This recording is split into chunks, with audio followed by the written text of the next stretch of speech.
Welcome back, students, and good evening to one and all.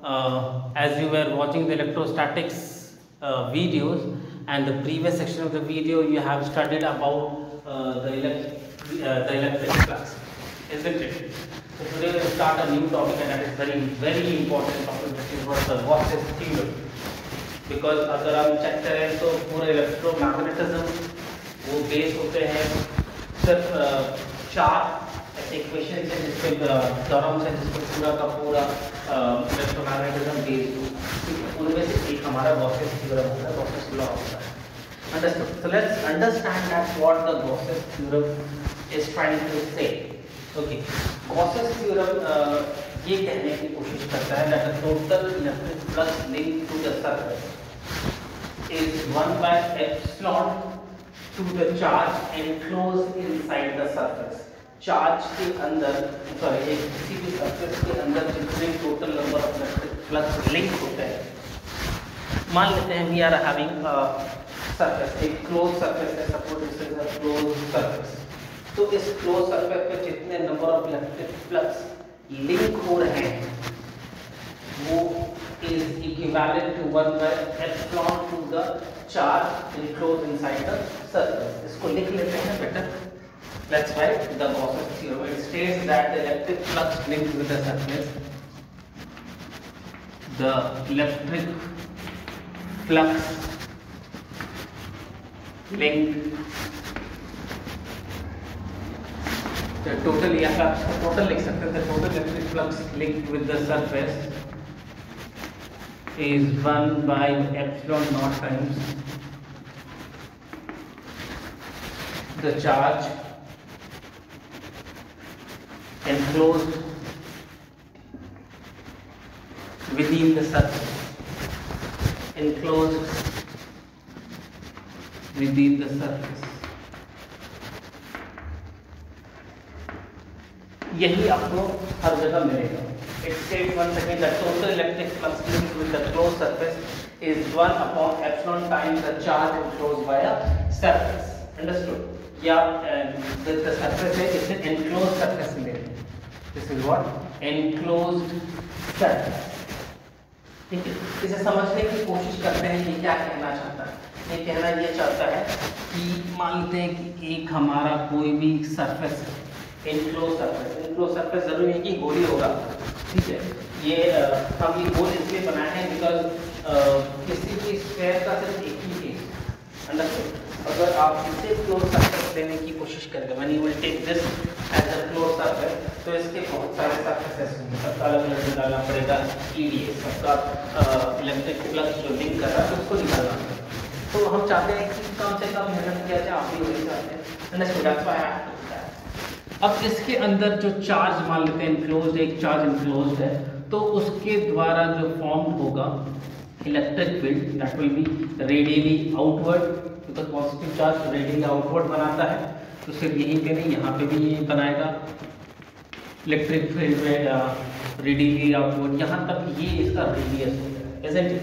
इसके साथ इसका अपना एरिया वेक्टर भी होगा which will make an angle theta along with it. इसके साथ भी, इस सरफेस के साथ ये परपेंडिकुलर इसका theta, that is what area vector इसका बनेगा, isn't it? And that will be 1 upon epsilon times the charge enclosed inside the surface. So let's first prove it. इसको प्रूव करने की कोशिश करेंगे और उसके बाद और बहुत सारी बातें हम बात करने की कोशिश करेंगे। पर अगर उसको प्रूव करने वाला है तो प्रूव करने से पहले कुछ और बातें हैं जो बात करना चाहेंगे कि what are the conditions required and what are the advantages.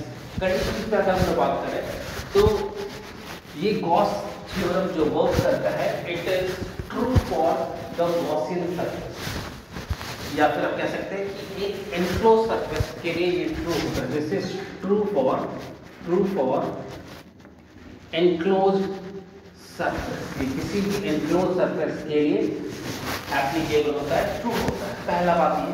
दूसरा, all the charges inside consider, all the charges inside are considered, all the charges inside it is considered, कहने का मतलब क्या है कि अगर इसके अंदर यहाँ पे प्लस क्यू है, यहाँ पे 3q चार्जेस है, यहाँ पे प्लस 4q चार्जेस है, तो इन सब के लिए, इन सब से बनने वाला जो इलेक्ट्रिक फील्ड होगा सबको कंसीडर किया जाएगा इसके गॉसियन सरफेस के लिए। अंडरस्टूड। अब तीसरा पॉइंट है that charge outside make the flux.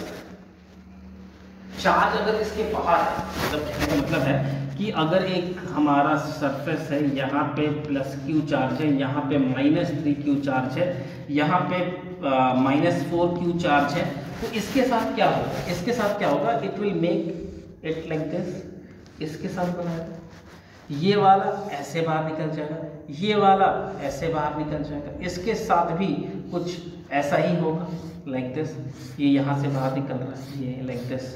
तो ये क्या हो रहा है कि यहाँ से एंटर कर रहा है, यहाँ से बाहर निकल जा रहा है, it will not remain there.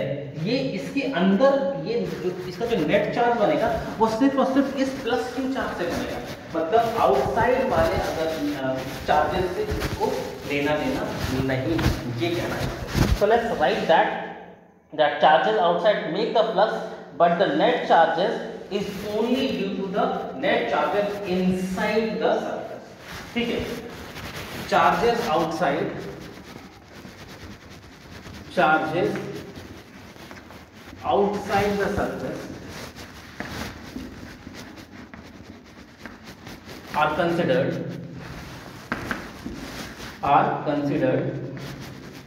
but the net charge is only due to the inside charges, is only due to the inside charges, but the net charge is only due to the inside charges। इससे आपको समझ में आ गया कि बाहर वाले charges से आपका इलेक्ट्रिक फील्ड तो बन रहा है, लेकिन उस पे इसका जो नेट चार्ज सरफेस के अंदर होगा वो उसको कोई इफेक्ट नहीं करेगा, बिकॉज वो सिर्फ बनेगा सिर्फ इस प्लस क्यू चार्ज के वजह से ही बनेगा। Is that clear? आपको समझ में आ रहा है क्या कहना चाह रहे हैं? ठीक है, नाउ लेट्स मूव अहेड। या फिर इसमें कुछ दिक्कत है? अगर दिक्कत तो बिल्कुल बात समझते हैं कि यहाँ पे प्लस क्यू चार्ज है, ठीक है, और तो इसके लिए क्या, ये यहाँ से जाएगा अंदर, लेकिन यहाँ से बाहर निकल जाएगा, it will not remain inside the surface, surface के अंदर नहीं रहेगा। तो ये सरफेस के अंदर जो चार्ज रहेगा उसके वजह से जो इसका नेट चार्ज होता है, net charge is due to this inside charge, net charge is due to inside charge, inside charge की वजह से होगा, आउटसाइड चार्ज की वजह से नहीं होगा। ये दिमाग में आप रखेंगे। Now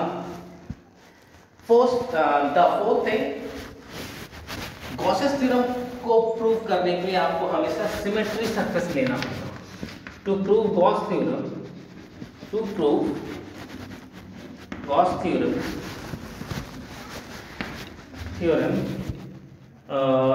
symmetry surface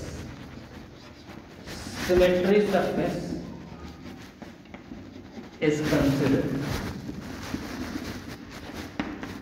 symmetry surface समझ में आता है?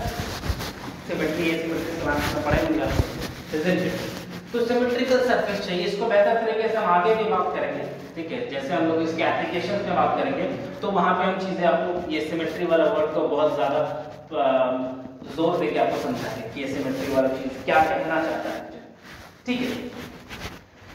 नाउ इसमें एक चीज और ऐड कर सकते हैं, that surface that Gauss symmetry surface is considered to calculate E, to calculate electric field, to calculate E। आप ये लिख सकते हैं, ये भी आप लिख सकते हैं। नेक्स्ट है दैट द गॉसेस थ्योरम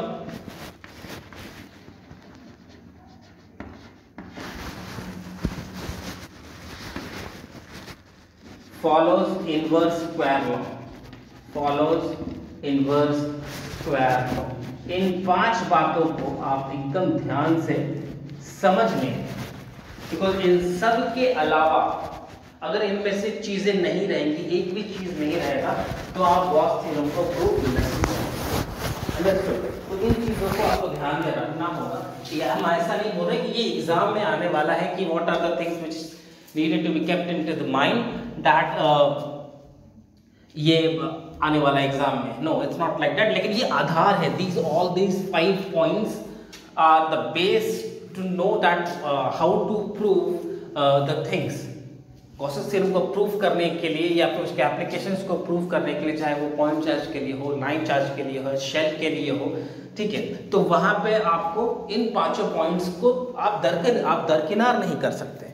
इसीलिए आपको इन 5 पॉइंट्स को याद रखना बहुत जरूरी है। Understood? So let's move ahead students, let's start the proving of the Gauss's theorem. Let's prove it. तो first thing what you are supposed to do, you have to consider a Gaussian surface. Gaussian surface एक hypothetical surface हो सकता है। Hypothetical समझ में आ रहा है? Hypothetical मतलब जिसको आप कंसीडर कर रहे हैं, मान रहे हैं।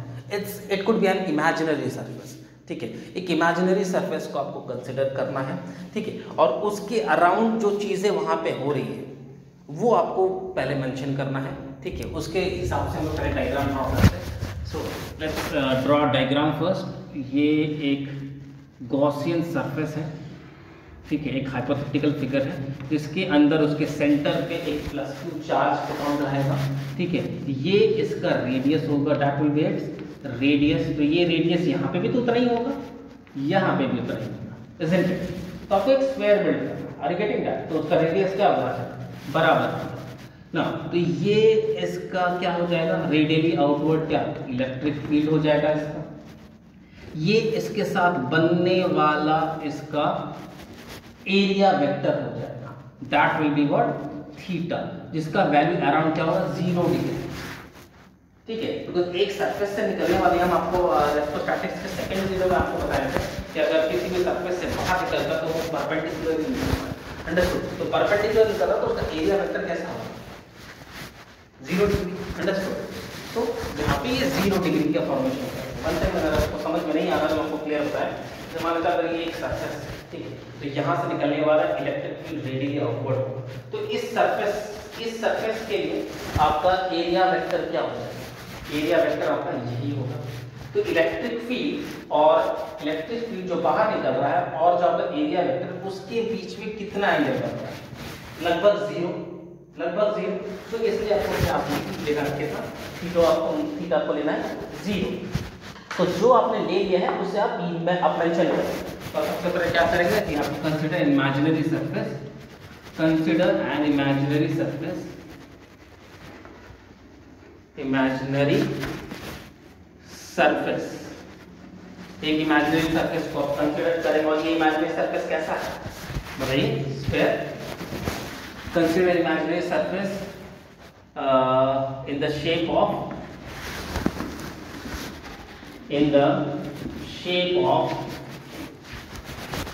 sphere, where +q is in its center. इसके सेंटर पे +q चार्ज है with a radius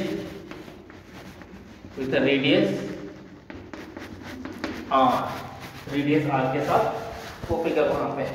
नाउ तो इसका टोटल सरफेस एरिया कितना हो जाएगा?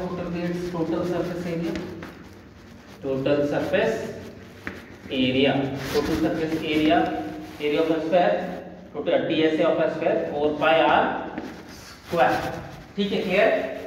बट यहाँ पे आपको कंसीडर क्या करना है? Small area. तो ये वाला एरिया जो हो जाएगा, that area will be what? ds। यहाँ पे भी क्या हो जाएगा?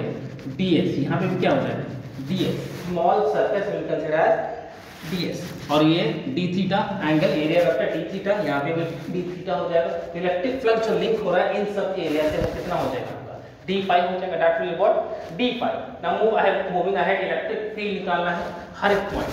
Electric field E at every point। Electric field का formula 1/4πε/q/r², that you know, आप जानते हैं इस चीज को, दैट 1/4πε/q/r²। हर जगह स्मॉल एरिया है तो हर एरिया, स्मॉल एरिया पे जो आपका लिंक कर रहा है फ्लक्स, वो कितना होगा? That will be also small d phi. Small area, small flux, electric flux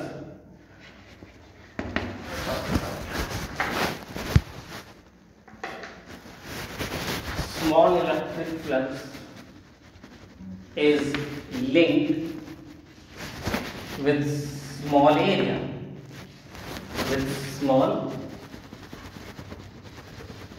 area. So small electric flux के लिए what you can write? You can write what? d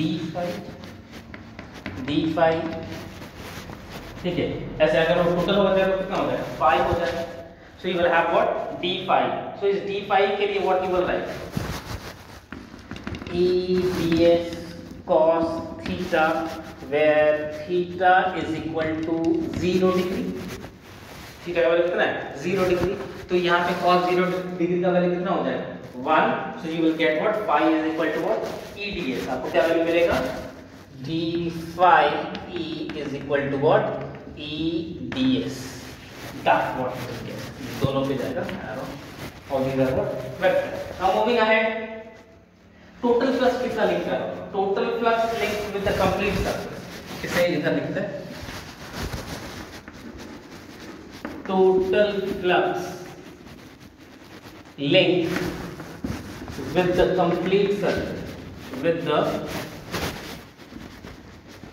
complete surface. तो complete surface के लिए आपको क्या करना पड़ेगा? Integrate करना होगा. ds तक को क्या करना पड़ेगा? इंटीग्रेट, जोड़ना पड़ेगा. जोड़ना को क्या बोलते हैं? इंटीग्रेशन बोलते हैं. So you will get what? phi e. सबको सब d phi को जोड़ेंगे तो you will get what? phi e, and you will get integration, close integral. You will get what? Close integral.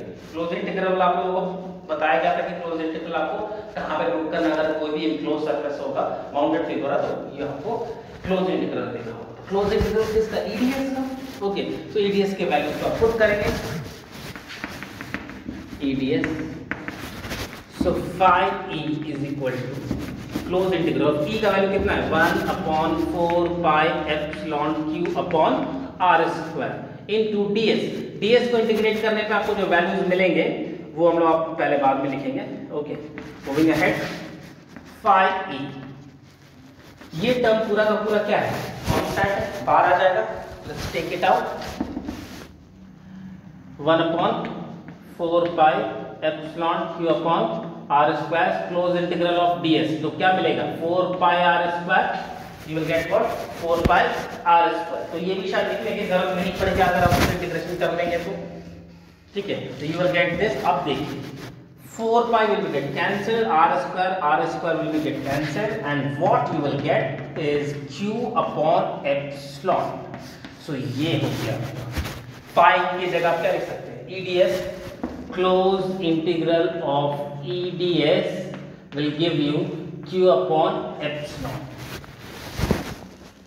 अब यहाँ से बातें देखिए क्या क्या बातें निकल कर आई. सबसे लास्ट से हम शुरू करते हैं. अगर ये नीचे r स्क्वायर नहीं रहता, मान लेते हैं वो r क्यूब रहता या r टू पावर 4 रहता, तो यहाँ पे कैंसिलेशन होता है. अगर होता तो क्या मिलता? r स्क्वायर मिलता या r क्यूब रहता तो r, मतलब ये वैल्यू तो मिलने से रहा. ये कब है? जब ये इनवर्स स्क्वायर लॉ को फॉलो कर रहा है तब हो रहा है.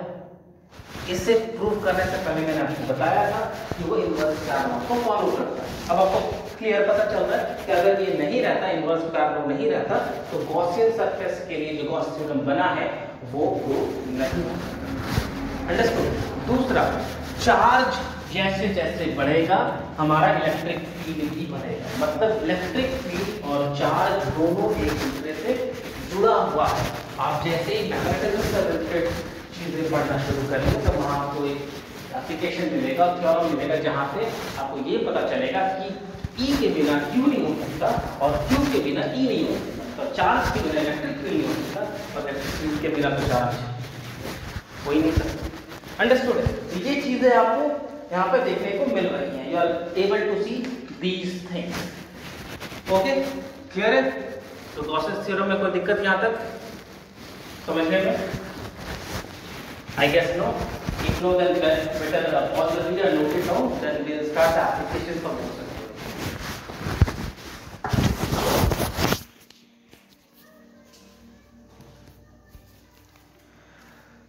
इसे जल्दी से आप लोग कर लें.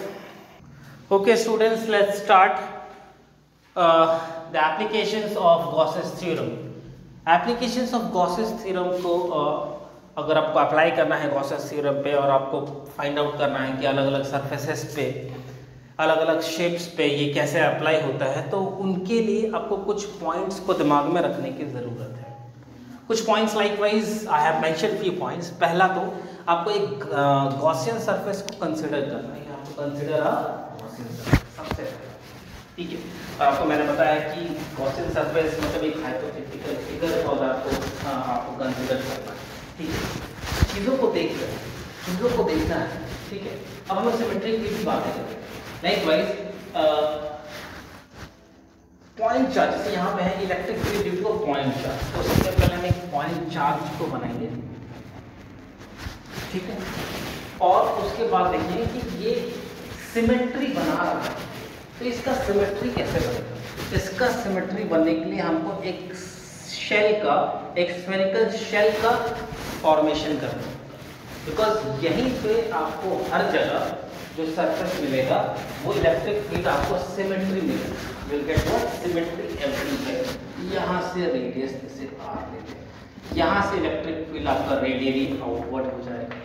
यहाँ पे थीटा का वैल्यू लगभग आपका 0 डिग्री होगा, तो यहाँ पे भी तो वही होगा, आर होगा, इलेक्ट्रिक फील्ड यहाँ पे भी बाहर जा रहा है, यहाँ पे भी थीटा आपका फॉर्मेशन जो होगा वो क्या होगा लगभग, मैं इसे बना थोड़ा बड़ा बना रहा, ठीक है, तो ये बहुत छोटा होगा लगभग 0। आप किसी के ऊपर बना दोगे तो मुझे समझ में नहीं आएगा, तो वो बता रहा है इसलिए मैं थोड़ा सा बड़ा बना रहा हूँ, अदरवाइज ये बहुत छोटा है, 0 डिग्री को समझना है। तो वैसा हर जगह हो, एवरीवेयर, इजंट इट। तो ये सिमेट्री फिगर है। सिमेट्री मतलब आपका जो electric field inside the surface होना चाहिए वो यूनिफॉर्म होना चाहिए। भाई अगर वो यूनिफॉर्म नहीं रहेंगे, अगर वो ऐसा कोई सरफेस रहेगा, ठीक है, यहाँ पे चार्ज क्यू है तो यहाँ से एरिया वेक्टर इधर होगा, इलेक्ट्रिक फील्ड इधर होगा। थीटा देखिए यहाँ पे 0 नहीं है, यहाँ पे आए, ये अगर इलेक्ट्रिक फील्ड होगा तो ये थीटा होगा, ये इलेक्ट्रिक फील्ड इधर होगा तो ये थीटा होगा, ये यहाँ पे ऐसा बनेगा तो ये थीटा होगा, ये यहाँ ऐसा जाएगा तो ये थीटा ऐसा होगा। तो आपको क्या करना पड़ेगा, इन सबको ऐड करना होगा। It is not possible, you can't do that. यहाँ पे आप गॉस थ्योरम को अप्लाई नहीं कर सकते हैं, इसीलिए सिमेट्री होना जरूरी है। इलेक्ट्रिक फील्ड हर जगह आपका यूनिफॉर्म होना जरूरी है। ये बात क्लियर समझ में आ रही है आपको, अंडरस्टूड। ये कैसा एसिमेट्रिक फिगर है, पहला चीज तो क्लियर हो गया कि आपको कंसीडर करना है गॉसियन सरफेस। अब दूसरा कि specify electric field at different points of surface. हर जगह तो आपको स्फीयर नहीं मिलेगा जहां से एक ही फेस मिलता है। अगर मान लेते हैं कि मैंने एक सिलेंड्रिकल फिगर लिया, इस तरह से सिलेंड्रिकल फिगर, तो इसमें कितने फेसेस होंगे, 1 2 और ये कर्व, ये 2 फ्लैट सरफेसेस और एक कर्व सरफेस, तो 3 फेस होंगे। तो ये तीनों फेसेस पे इसका इलेक्ट्रिक फील्ड जो फॉर्म होगा वो आपको कैलकुलेट करना है, और ये बात भी दिमाग में रखना है कि ये भी सिमेट्री होना चाहिए। It should be symmetrical as well as uniform, और वो सरफेस को अलग अलग कैलकुलेट करना होगा, और उन सबको ऐड कर देंगे, सिंपल है। ये सबका अलग अलग करेंगे। यहाँ पे मान लेते हैं कि cos 90 बन रहा है, यहाँ पे cos 90 बन रहा है, यहाँ पे cos 0 बन रहा है, इन तीनों को ऐड कर देंगे। So simple. तो इससे आप आराम से कैलकुलेट कर सकते हैं, क्या आप अपना EDS भी कैलकुलेट कर सकते हैं। तो आई गेस आपको ये समझ में आ गया कि स्पेसिफाई करना, बताना है कि क्या फिगर है, और उन सबका अलग अलग आपको इसको डिसजॉइंट करके उनको फिर ऐड करना, इंटीग्रेट करना, ठीक है। उसके बाद आप EDS कैलकुलेट कर लेंगे, फ्लक्स निकाल लेंगे, ठीक है। उसके बाद नेक्स्ट पॉइंट आपको ये देखना कि चार्ज इनसाइड द सरफेस जो जिसकी वजह से वो बना है वो आप कैलकुलेट कर लेंगे, और लास्ट में आप अप्लाई करेंगे। तो चलिए शुरू करते हैं इलेक्ट्रिक फील्ड को पॉइंट चार्ज करते हैं। ओके, तो सबसे पहले क्या करेंगे आप, according to the problem you have to consider Gaussian surface, और हम लोगों ने यहाँ पे करके दिखा दिया है कि क्या कंसीडर करना है। एक सिलिंड्रिकल सेल यहाँ पे कंसीडर करना है, consider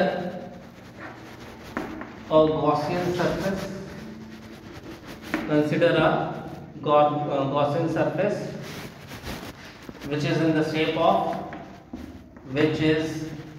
the shape of sphere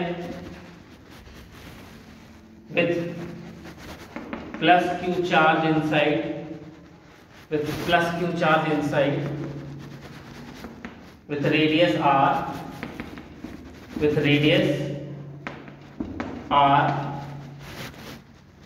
and P is a point on the surface. P is a point on the surface. किसी भी surface पे, उसी surface पे एक point P consider कर लेंगे, ये P point. ठीक है, तो चलिए हम लोग तो consider कर दिया. अब हमको क्या करना है, specify करना है electric field at different points. यहाँ पे आप देख रहे हैं कि इलेक्ट्रिक फील्ड हर जगह कैसा है. पहला point, electric field E is always radially outward. हर जगह वो क्या है, radially outward है. With area vector that is theta, that is 0 degree. हर जगह वो कितना है, 0 डिग्री. चलो ये भी हो गया. Now we have to what, calculate ED. अब आप आराम से कैलकुलेट कर सकते हैं. phi E is equal to EDS cos theta. ठीक है, तो cos थीटा का वैल्यू आपका रखेंगे क्या, 0 डिग्री. तो 0 degree you will get phi E is equal to what, EDS. ठीक है, स्मॉल फिगर के लिए. And you will get what like this. अब इसको इंटीग्रेट, पहले तो डी फाई हम करेंगे. इंटीग्रेट करने पे आपको ये बाहर मिलेगा. और phi E कैसा सरफेस है, 4 pi r square. तो you will write 4 pi r square. 4 pi r square द्वारा पता चल रहा है ना, PS है total surface area. You will get what, 4 pi r square E. तो ये हो गया आपका कैलकुलेट क्या, E. अब क्या कैलकुलेट करना, charge inside the surface. Inside the surface आपका चार्ज कैसा होगा, तो इनसाइड द चार्ज का क्यों दिख रहा है, चार्ज इनसाइड नंबर 2. अच्छा नंबर 2 ये था. नंबर 3 चार्ज इनसाइड, यहां तक क्लियर दिख रहा है क्या, charge inside is what, Q. Now moving ahead, आपको लास्ट में क्या अप्लाई करना है, यहां पे बना दो थोड़ा स्पेस है. You have to apply what, Gauss's theorem. अब आपको Gauss's theorem को अप्लाई करना है. इसको apply they, you will have what, phi EDS is equal to what, you will write what, Q upon epsilon. Q upon epsilon. और इसका value आपको पता है, अभी आप लगेंगे आपने निकाला EDS का वैल्यू कितना है, E pi r square, E 4 pi r square Q upon epsilon. तो जो यहाँ से कैंसिल हो सकता है उसको कैंसिल करके, जो कैंसिल नहीं होता उसका एज इट इज रहने दे और उसे मेंशन कर दे 4 pi epsilon r square. What you have got, E is equal to Q by 4 pi epsilon r square. Understood, clear है, समझ में आ गया what I try to do. इसको तरीके से लिख सकते हैं ऐसा भी, E is equal to 1 upon 4 pi epsilon Q by r square. Prove हो गया. किसके लिए, पॉइंट चार्ज के. ठीक है, तो what we did into this, हम लोगों ने जो स्टेप्स को मेंशन किया है उसी हिसाब से किया है. सबसे पहले एक गॉसियन सरफेस को कंसीडर किया. ठीक है, उसके बाद हम लोगों ने इलेक्ट्रिक फील्ड को स्पेसिफाई किया अलग अलग सरफेसेस पे. वैसे हालांकि यहाँ पे एक ही सरफेस है. ठीक है, उसके बाद हम लोगों ने उसका EDS कैलकुलेट करा, इलेक्ट्रिक फ्लक्स कैलकुलेट करा, फिर उसका चार्ज कैलकुलेट करा और फिर उसके बाद गॉसियन थ्योरम को अप्लाई कर दिया. सिंपल है.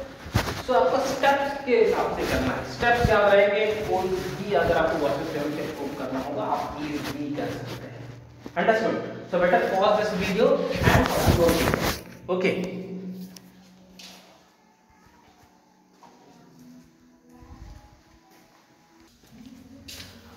okay, now the next topic is electric field due to an infinitely long charge. Infinitely long charge, चलिए इसको बनाते हैं पहले.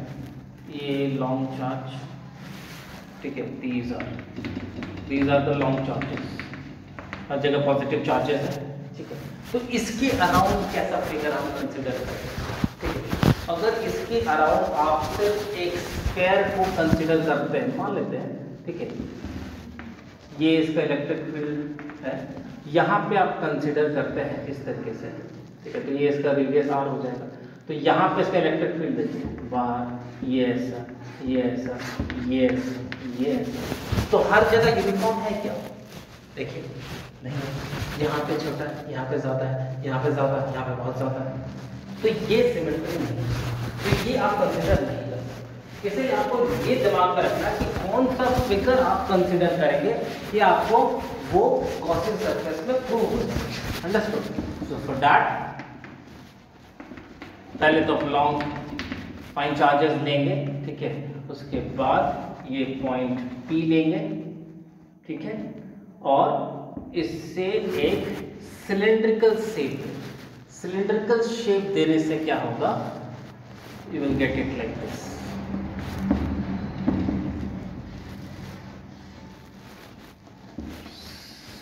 जितना इधर R इधर, तो R इधर, इधर R, इधर R, इधर R, यहाँ पे ब्रश की तरह। हम लोगों ने जब इलेक्ट्रिक फील्ड लाइंस के बारे में पढ़ा था, तब हम लोगों ने ये चीज़ बहुत बारीकी से पढ़ा था। देखिए उसका यूज़ हो रहा है, ठीक है, हम लोगों ने पढ़ा था। ऐसे ही आपको हर जगह मिलेंगे, यहाँ पे यूनिफॉर्म आपको इलेक्ट्रिक फील्ड्स मिलेंगे बाहर जाते हुए, ठीक है। ये पॉइंट P हो गया, ठीक है। इस सरफेस के बारे में बात कर रहे हैं, ये कुछ ऐसा ही सरफेस है, ये ऐसा सरफेस है, तो ये यहाँ पे इसका फेस है, यहाँ पे फेस है, यहाँ पे, ठीक है, और ये कर्व सरफेस है। तो अब यहाँ पे आप इसका कर्व के बारे में देख सकते हैं। यहाँ पे अगर ये इलेक्ट्रिक फील्ड है, this is the electric field, तो थीटा भी तो यही है, this is electric field, theta भी यही है, तो थीटा कितना हो गया 0, मतलब कर्व सरफेस पे आपका थीटा का वैल्यू कितना होगा 0, ठीक है। अब यहाँ पे चेक करें, इसका इलेक्ट्रिक फील्ड ऐसा है, तो सरफेस पे एरिया वेक्टर कैसा होगा, सरफेस पे एरिया वेक्टर ऐसा बनेगा।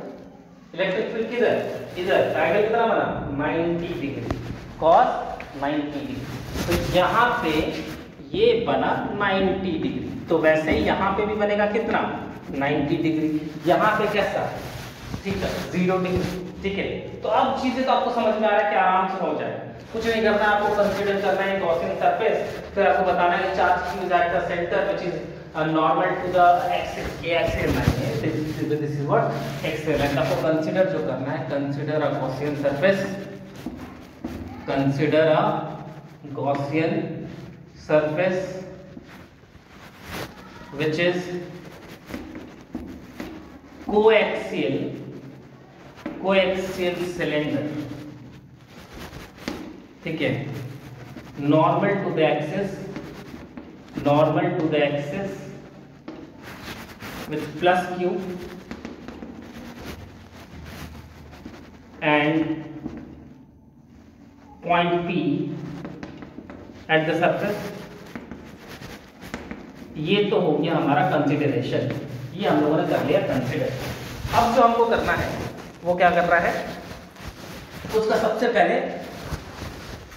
इलेक्ट्रिक फील्ड स्पेसिफाई करना है। इलेक्ट्रिक फील्ड स्पेसिफाई करने के लिए आपको कितने फेसेस मिलेंगे, तीन केसेस मिल रहा है, 3 डिफरेंट फेसेस।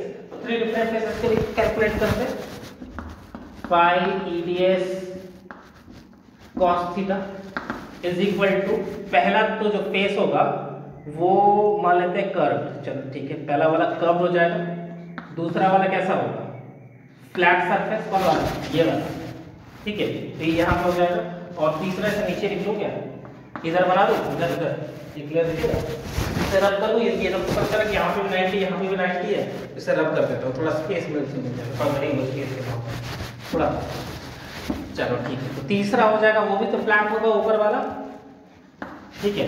तो right what EDS cos 0 degree, ये कर्व सरफेस के लिए कितना है 0 डिग्री, यहाँ पे EDS कितना हो जाएगा 90 डिग्री, यहाँ पे के लिए कितना हो जाएगा सेम cos 90 डिग्री। देखिए cos 90 का वैल्यू कितना होता है 0, तो ये पूरा का पूरा कितना हो गया 0, ये भी कितना हो गया 0, बचा क्या ये EDS, अंडरस्टूड। तो EDS फिर इसको आप यहाँ पे you'll get the values phi का वैल्यू जो आपको मिलेगा वो कुछ ऐसा ही तो मिलेगा, isn't it? और ये कैसा है, ये इस पूरे लेंथ को अगर आप L लेंगे या H लेंगे, जो माने हम L लेंगे L, ठीक है, तो ये कितना हो जाएगा 2 pi r L, you will get what 2 pi r L।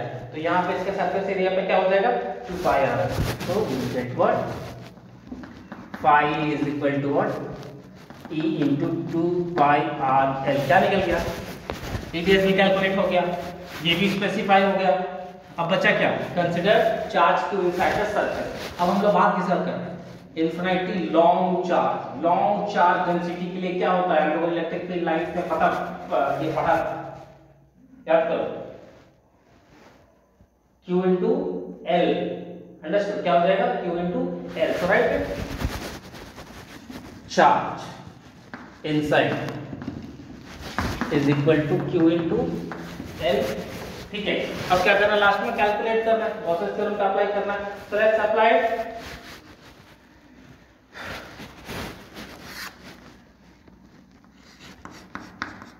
EDS Q by epsilon. अच्छा, यहाँ पे चार्ज के लिए हम लोग चार्ज डेंसिटी है ना, this is what charge density. तो चार्ज डेंसिटी के लिए लैम्डा लिखते हैं, राइट इट व्हाट लैम्डा।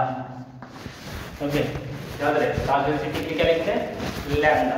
सो यहाँ पे क्या पुट करेंगे, lambda l by q epsilon, और यहाँ पे E into 2 pi r l, that we have what 2 pi r l है। सो यहाँ पे E का वैल्यू जो आपको मिलेगा दैट विल बी, अच्छा कुछ कैंसिल हो रहा है, यस कैंसिल हो रहा है। So what you will get, lambda by 2 pi epsilon, lambda by 2 pi r epsilon, that is. देखो चीजें आसान हो गई, बहुत इजी लग रहा है, क्यों, क्योंकि आपको स्टेप्स याद है, स्टेप सामने है तो अभी आप आराम से हो जाए। तो आपको करना क्या है, लर्न इट, इन स्टेप्स को याद कर ले, बाकी हो जाएगा। सक्सेस कंसिडर करना आपके लिए कोई बड़ी बात नहीं होगी, आराम से आप इसे कैलकुलेट कर सकते हैं। अंडरस्टूड। तो हम लोग आज के लिए इतना ही रखेंगे, लेकिन इसको हम आराम से पढ़ेंगे, समझेंगे, ठीक है। So better pause the video and note it down.